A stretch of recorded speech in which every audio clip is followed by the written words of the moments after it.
buxheti aktual është i mjaftueshëm, është i mirë planifikuar dhe po ekzekutohet.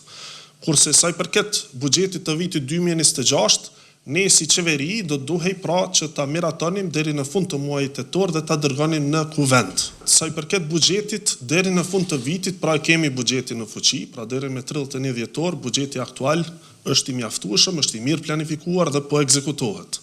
Kurse sa i përket buxhetit të vitit 2026, ne si qeveri do duhej pra që ta miratonim deri në fund të muajit tetor dhe ta dërgonim në kuvend për shqyrtim të mëtutjeshëm dhe miratim.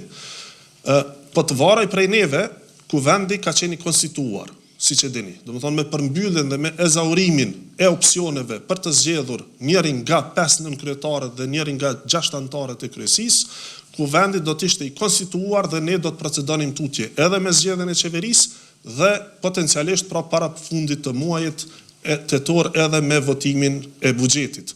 Megjithatë ishte gjykata kushtetuese që vendosi që kuvendi nuk mund të konsiderohet i konstituar dhe ende nuk e ka publikuar vendimin pra se si të procedohet tutje.